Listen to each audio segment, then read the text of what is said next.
देखो, when A solid melt its temperature remain the same. जब एक सॉलिड मेल्ट होता है, द मेल्ट, देखो ऊपर से देखो, जहाँ पे ब्लू वाला लिखा है बॉक्स बना के जो लिखा उसके नीचे से देखो, ठीक ना। The melting point of ice, ice का मेल्टिंग पॉइंट कितना है?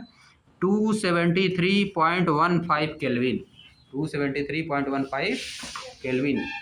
अगर इसको चेंज करोगे डिग्री सेल्सियस में तो कितना आएगा? 0 डिग्री सेल्सियस आ जाएगा। कितना आएगा? 0 डिग्री सेल्सियस आ जाएगा।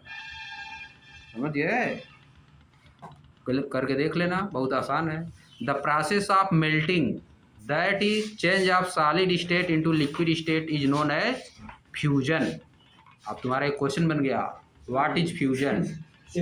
व्हाट इज फ्यूजन लिखो, what is fusion? The process of melting that is change of solid state into liquid state is known as fusion. और घर से लिख के लाना, ठीक ना, यही लिखोगे। हाँ, फ्यूजन इसको लिख के लाना है। The process of melting that is change of solid state into liquid state is known as fusion. आप देखो एक तो और है, वे इसको भी लिखना है। When A solid melts, when A solid melts, जब एक सॉलिड पिघलता है, मेल्ट मतलब पिघलना, its temperature remain the same, इसका टेम्परेचर सेम रहता है, इसका टेम्परेचर सेम रहता है, इसके टेम्परेचर में चेंज नहीं होता। जब पिघलते हुए उसका टेम्परेचर चेंज नहीं होता। जब तुम्हारा बर्फ पिघलता है, आइस मान लो पिघल रहा है, पिघल के क्या बन रहा है? लिक्विड, वाटर बन रहा है। तो जब तक वह पूरा पिघल नहीं जाएगा तब तक उसका टेम्परेचर सेम रहता है, जितना टेम्परेचर रहेगा उतना। समझिए बात। So where does the heat energy go? तो हीट जो हम गर्म करते हैं तो एनर्जियाँ कहाँ चली जाती? जो टेम्परेचर हुआ उसका बढ़ना चाहिए ना, टेम्परेचर उसका बढ़ना चाहिए, लेकिन टेम्परेचर बढ़ ही नहीं रहा। बर्फ़ को गर्म करोगे तो शुरुआत में जो गर्म करने से उसका टेम्परेचर नहीं बढ़ेगा जब तक पूरा पिघल नहीं जाएगा, जब तक पूरा पिघल नहीं जाएगा। जब पूरा पिघल जाएगा तब टेम्परेचर उसका बढ़ना शुरू होगा। समझिए बात। बर्फ़ को गर्म करो तुरंत टेम्परेचर नहीं बढ़ने लगेगा, पहले पिघलेगा, पूरा पिघलने के बाद बढ़ेगा। तो where does the heat energy go? जो हम लोग गरमा रहे हैं वो जा कहाँ रहा है? जो हम लोग गरमा रहे हैं वो कहाँ जा रहा है? लैटेंट एनर्जी एक होता है, लैटेंट एनर्जी, उसी में जा रहा है। अभी बताया गया, छुपी हुई उष्मा होती है, छुपी हुई एनर्जी। समझिए, आगे देखो। The melting point of ice is 273.15 kelvin. Ice का मेल्टिंग पॉइंट कितना होता है? 273.15 केल्विन या 0 degree Celsius. The process of melting that is change of solid. अच्छा, ये तो हो चुका। यू मस्ट हैव ऑब्जर्व, आपने निश्चित रूप से ऑब्जर्व किया होगा, during the experiment of melting, पिघलने के एक्सपेरिमेंट के दौरान, मेल्टिंग के एक्सपेरिमेंट के दौरान, that the temperature of the system does not change. System का टेम्परेचर चेंज नहीं होता है। सिस्टम क्या होता है? सिस्टम का टेम्परेचर चेंज नहीं होता है। सिस्टम क्या है जी? उसमें जब बर्फ, आइस को तुम गर्म कर रहे हो तो उसमें सिस्टम क्या है? जिस बर्तन में रखे हो आइस को, वही है सिस्टम। वही क्या है? सिस्टम। आइस और वह बर्तन मिला क्या हो जाएगा? सिस्टम। समझिए, सिस्टम का टेम्परेचर चेंज नहीं होता है। आप देखो आगे क्या है। That the temperature of system does not changes after the melting point is reached. जब तक कि मेल्टिंग पॉइंट तक नहीं पहुंच जाता तब तक नहीं चेंज होता है। Till all the ice melt, जब तक कि पूरा आइस मेल्ट ना हो जाए, पूरा पिघल न जाए, तब तक चेंज नहीं होता है। आगे देखो। दिस हैपेंस, ऐसा होता है, even though we continue heat the beaker. हम बीकर को गर्म करते रहते हैं, जिसमें रखा हुआ बर्फ, हम उसको गर्म करते रहते हैं, तब भी नहीं उसका टेम्परेचर चेंज होता है। जितना उतना रहेगा जब तक पूरा पिघल नहीं जाएगा। That is we continue supply heat, this heat gets use up in changing the state of overcoming the forces of attraction between the particle. जब तुम्हारा वाटर आइस है तो उसके पार्टिकल ज़्यादा नज़दीक नज़दीक हैं, उसके पार्टिकल ज़्यादा नज़दीक रहेंगे ना, तभी ना आइस है। Solid form. हाँ सॉलिड फॉर्म में है, आइस सॉलिड फॉर्म में है, उसका जो अट्रैक्शन उसको तोड़ना पड़ेगा ना, जो फोर्स लग रहा है उसको तोड़ने के लिए एनर्जी जो दी जा रही है वही फोर्स वह तोड़ रहा है, उसी में खत्म हो जा रही है एनर्जी का, इसीलिए उसका टेम्परेचर और बढ़ ही नहीं रहा है, उसका टेम्परेचर नहीं बढ़ रहा है, वही दूर करने में लग जा रहा है, जो पार्टिकल उसको दूर दूर कर रहा है ना, उसी में खत्म हो जा रही है, जो एनर्जी हम लोग दे रहे हैं उसी में खत्म हो जा रही है, समझिए। As this heat energy is absorb by ice, क्योंकि जो हम लोग हीट एनर्जी दे रहे हैं वो आइस के द्वारा अब्जॉर्ब हो जा रही है, क्या हो जा रही है, सोख ली जा रही है। Without showing any rise in temperature, बिना टेम्परेचर में कोई बढ़ावा दिखाए, टेम्परेचर कुछ बढ़ नहीं रहा लेकिन उसको सोख ले रही है। It is considered that it gets hidden into the content of the beaker, ऐसा माना जाता है कि यह बीकर के कंटेंट में, जो बीकर में कंटेंट रखा हुआ है उसमें छुपी हुई है, उसमें छुपी हुई है, हिडन है। And is known as the latent heat, देखो अभी बताया ना, and is known as the latent heat, इसको क्या कहा जाता है, लैटेंट हीट। लैटेंट हीट क्या होता है हिंदी में एक बार समझो, बर्फ को बांधे रखती है, आइस सॉलिड स्टेट में है उसको बांध के रखती है, उसको बांध के रखती है, जकड़ के रखती है, वही होती है लैटेंट हीट। वही क्या होती है, लैटेंट हीट। जितना हीट उसको दोगे सॉलिड स्टेट से लिक्विड स्टेट में बदलने के लिए, सॉलिड स्टेट से लिक्विड स्टेट में बदलने के लिए आइस को जितनी हीट दोगे वही हो जाएगा उसकी लैटेंट हीट, वह उसकी क्या हो जाएगा, लैटेंट हीट, समझिए। जब लिक्विड स्टेट में बदल जाएगा तब लैटेंट हीट नहीं रह जाएगी, तब उसका टेम्परेचर बढ़ना शुरू हो जाएगा, तब क्या होगा उसका टेम्परेचर, जब तक लिक्विड स्टेट में पूरा नहीं चेंज हो जाएगा तब तक टेम्परेचर चेंज नहीं होगा, समझिए। क्योंकि उसी फोर्स को तोड़ने में लग रही ना, जो जकड़े हुए है उसको तोड़ने में लग रही, समझिए। अगर इसको तुमको इंग्लिश में लिखना है, जो हम हिंदी में बोल रहे हैं, जो जकड़े हुए है ये सब इंग्लिश में लिखना है, देखो इसमें लिखा है, ये सब समझोगे तब ना लिखोगे, ऐसे हिंदी में थोड़ा लिखना है जैसे सुन रहे हो कि ऐसे जो कॉपी में लिख दो, ये सब इंग्लिश में तुमको लिखना है। अगर लिखने के लिए आ गया define latent heat, what is latent heat, तब क्या लिखोगे, ऐसे हिंदी में लिख दोगे, जो जकड़े हुए है, जकड़े हुए रहते इसीलिए उसका टेम्परेचर नहीं चेंज होता है, ऐसे हिंदी में थोड़ा ना तुमको लिखना है। कैसे लिखोगे, समझिए, कैसे बताओ लिखोगे, बताओ कैसे लिखोगे। The amount of heat energy, the amount of heat energy that is required to change, that is required to change, लिखा है आगे, the amount of heat energy that is required to change 1 kg of solid into liquid at atmospheric pressure at its melting point is known as latent heat of fusion। इतना लिखना होगा तुम, समझिए। समझ के याद करो, समझो उसके बाद याद करो, कॉपी भी लिख दो, क्वेश्चन तुम्हारा हो गया।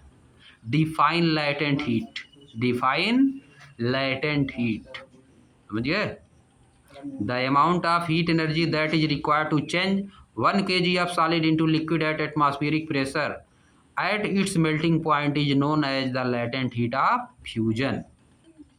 हिंदी में इसको बता रहे हैं, वह हीट एनर्जी का वह अमाउंट, अमाउंट मतलब होता है मात्रा हिंदी में, हीट एनर्जी का वह अमाउंट जिसको एटमॉस्फेरिक प्रेशर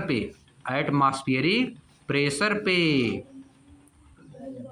1 किलो सॉलिड को दिया जाए, 1 किलो सॉलिड को दिया जाए किस चीज़ पे, उसके मेल्टिंग पॉइंट पे, उसके मेल्टिंग पॉइंट पे। हर चीज़ का मेल्टिंग पॉइंट अलग अलग होता है, हर चीज़ का मेल्टिंग पॉइंट अलग। जैसे आइस का मेल्टिंग पॉइंट क्या होता है, 273.15 केल्विन या 0 डिग्री सेल्सियस। लोहे का मेल्टिंग पॉइंट अलग होगा, सोना का मेल्टिंग पॉइंट अलग, समझ गए, सिल्वर का मेल्टिंग पॉइंट अलग, सबकी मेल्टिंग पॉइंट अलग अलग होती है ना, तो मेल्टिंग पॉइंट पे देना हमको, समझिए बात। आइस को दोगे तो 0 डिग्री सेल्सियस पे दोगे, सिल्वर का मेल्टिंग पॉइंट कुछ अलग है, गोल्ड का मेल्टिंग पॉइंट अलग है, मेल्टिंग पॉइंट पे देना है, यही तुम लिख दोगे पूरा।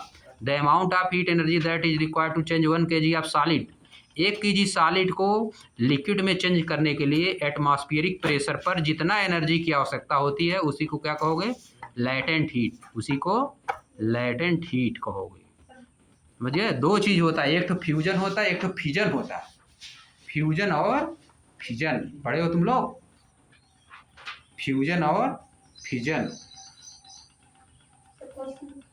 आगे तुम लोग का आएगा, हो सकता है 8th में भी रहा हो। फ्यूजन होता है, फिजन होता है।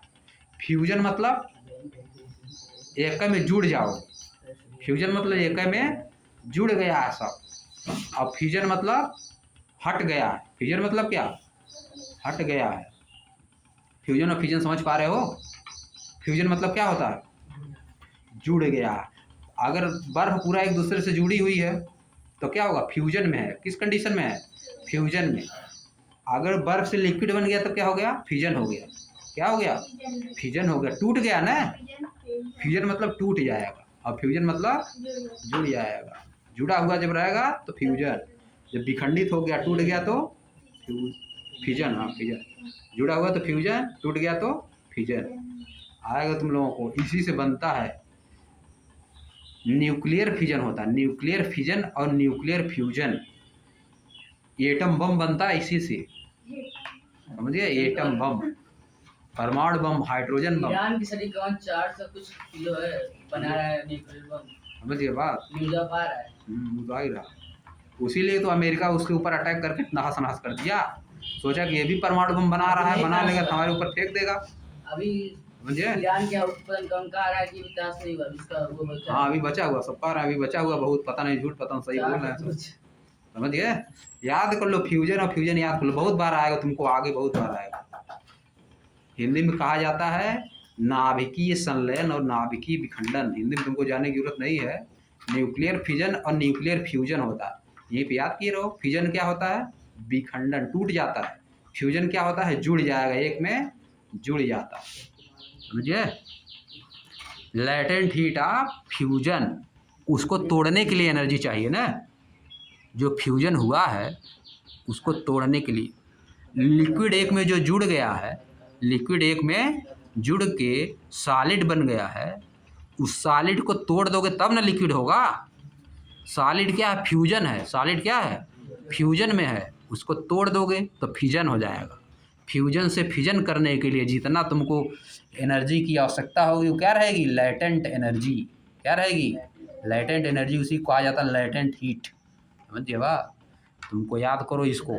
The amount of heat energy that is required to change 1 kg of solid into liquid at atmospheric pressure at heat melting point is known as latent heat of fusion. समझिए, अब देखो आगे। So मतलब इसलिए particle in water, जो particle water में होते हैं 0 डिग्री सेल्सियस पे, 0 डिग्री सेल्सियस, उसी के देखो पोस्टक में लिख दिया 273 केल्विन, है मोर एनर्जी, उनके पास ज़्यादा एनर्जी होती है as compare to particle in ice, जो कि पार्टिकल आइस के होते हैं at the same temperature. Same temperature पे, सेम टेम्परेचर का अगर तुम्हारा आइस है और सेम टेम्परेचर का तुम्हारा लिक्विड है, तो लिक्विड का पार्टिकल के पास ज़्यादा एनर्जी होगी। जो पार्टिकल लिक्विड का रहेगा उसके पास ज़्यादा एनर्जी रहेगी। समझिए, देखो लिखा है, so particle in water at 0 degree Celsius have more energy as compare to particle in ice at the same temperature. समझिए, अभी तुमको बता दें, रोटी देखे हो, यही लैटेंट हीट तुम्हारा उसमें भी होती है। किसमें, भाप में, स्टीम। भाप में बहुत एनर्जी होती है, हाथ जल जाता बहुत तगड़ा। रोटी वाली भाप से हाथ जलता है बहुत तगड़ा ना, अगर फूट जाती फट से जल जाता है। जलता नहीं है, हाँ जो भी होता है उसमें ज़्यादा, उसका भी लैटेंट हीट होती है। उसका क्या होती है, आग से बहुत तेज जलाता है। हाँ वो तो जल्दी करे। हाँ समझिए, भाप से जलोगे जल्दी, भाप लगेगी जल जाओगे तुरंत। समझिए, उसकी लैटेंट हीट ज़्यादा होती है। समझिए बात, आगे तुमको आएगा कि लैटेंट हीट कितना होती है, फिजिक्स में पढ़ोगी, थर्मोडायनेमिक्स में। समझिए, थर्मोडायनेमिक्स चैप्टर है तुम्हारा, हो सकता है 9th 10th में न हो, 11th में, ठीक ना। चलो आगे देखो, निकाला जाता, न्यूमेरिकल लगाया जाता है इस पे। लिखो आगे, व्हेन वी सप्लाई देखो, when we supply heat energy to water, when we supply heat energy to water, जब हम वाटर में हीट एनर्जी सप्लाई करते हैं, इसका मीनिंग क्या हो गया? जब हम पानी को गर्म करते हैं, जब हम पानी को गर्म करते हैं, ये मीनिंग है। पार्टिकल स्टार्ट मूविंग इवर फास्टर, जो पार्टिकल होते हैं वाटर के, वो तेज़ी से चलने लगते हैं। क्या करते हैं? तेज़ी से चलने लगते हैं, उसी पानिया में इधर उधर दौड़ने लगते हैं सब। एट ए सर्टेन टेम्परेचर, एक निश्चित तापमान पर, एक निश्चित टेम्परेचर पर, अ पॉइंट इज रीच्ड, एक ऐसे पॉइंट पे पहुंच जाते हैं, when the particle have enough energy, जब पार्टिकल के पास बहुत ज़्यादा एनर्जी हो जाती है, टू ब्रेक फ्री, वो फ्री हो जाते हैं। वो क्या होते हैं? फ्री हो जाते हैं, यानी तोड़ के बाहर निकल जाते हैं, तोड़ के बाहर निकल जाते हैं। Break free from the forces of attraction of each other, liquid से वो बन जाएंगे तुम्हारा गैस, लिक्विड से क्या बन जाएंगे? गैस। उनको एनर्जी मिल जाएगी तो ऊपर भाग जाएंगे, एनर्जी मिलेगी तो क्या भाग जाएंगे? निकल जाएंगे, पनिया में से निकल के ऊपर भाग जाएंगे, समझिए। उनको एनर्जी मिल गई ना, फोर्स लग रहा है। लिक्विड में फोर्स लगता है, पहले तुम्हारा आइस में फोर्स लगता है, उसमें ज़्यादा फोर्स लगता था, एक दूसरे से बांधे रखे थे ना, उसमें ज़्यादा फोर्स लग रहा था, उसको तोड़े, जब लिक्विड बन गया फिर उसको गर्म कर रहे हो, फिर जो लिक्विड का फोर्स लग रहा है एक दूसरे का, और ज़्यादा गर्म करने पे वो भी टूट जाता है, वो भी क्या होता है? टूट जाता है, फिर अपना उड़ने लगते हैं, तब क्या बन जाता है? भाप बन जाता है, समझिए बात। Break free from the forces of attraction of each other, एक दूसरे जो अट्रैक्ट करते हैं पार्टिकल, वो सब टूट जाते हैं, टूट के बाहर निकल जाते हैं। एट दिस टेम्परेचर, इस टेम्परेचर पे the liquid start changing into gas, इस टेम्परेचर पे क्या करता है? लिक्विड किस में चेंज होने लगता है? गैस में। Liquid started changing into gas. The temperature, अब देखो यहाँ तुमको लिखना है, the temperature at which a liquid start boiling, a liquid start boiling at the atmospheric pressure is known as its boiling point. लिखोगे what is boiling point, what is boiling point, question लिख लो, what is boiling point, the temperature at which a liquid start boiling, a liquid start boiling at the atmospheric pressure। जो इसमें atmospheric pressure लिखा है ना, बहुत important है, उसको छोड़ना नहीं है।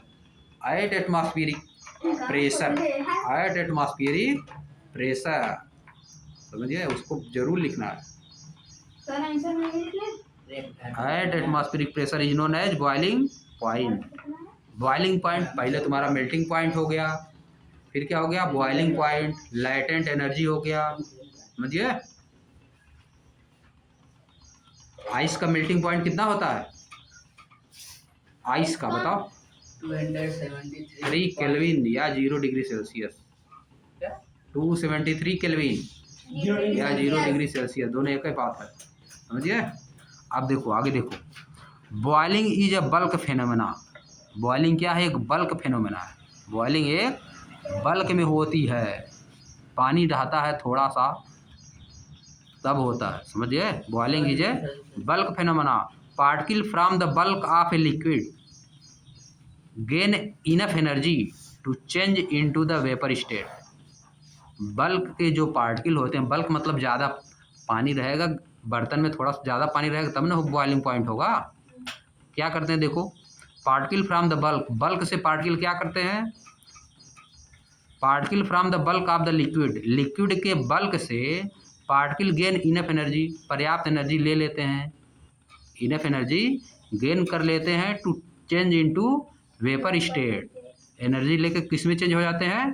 वेपर स्टेट में चेंज हो जाते हैं, समझिए बात। For water this temperature is 373 kelvin. Water के लिए कितना है? 373 केल्विन या 100 डिग्री सेल्सियस। देखो चेंज किया है, 273 + 100 = 373 केल्विन, इसको भी लिखना है, समझिए। बॉइलिंग पॉइंट लिख के नीचे लिख देना है, वाटर के लिए इतना है। और के लिए भी आगे आएगा, तुम लोग को आगे क्लास में आएगा। सिल्वर के लिए बॉइलिंग पॉइंट, गोल्ड के लिए बॉइलिंग पॉइंट, समझिए, सबके लिए बॉइलिंग पॉइंट है। डायमंड के लिए बॉइलिंग पॉइंट सबका होता है, समझे। तो उसमें आएगा आगे तुम लोग अभी इस क्लास में नहीं। आगे देखो, can you define the latent heat of vaporization, can you define the latent heat of vaporization, क्या आप वेपराइजेशन की लेटेंट हीट को डिफाइन कर सकते हैं। Do it in the same way as we have defined in the latent heat of fusion, क्या यह उसी तरह का है जैसे हमने लेटेंट हीट फ्यूजन का डिफाइन किया था। अब आगे देखो क्या है, particle in the steam, steam के जो पार्टिकल होते हैं, स्टीम मतलब भाप, स्टीम मतलब भाप, particle of steam that is water vapour, particle of steam मतलब वाटर वेपर, वाटर वेपर कहो चाहे स्टीम कहो, बात एक पड़ जाती है, ठीक ना। एट 373 केल्विन या 100 डिग्री सेल्सियस हैव मोर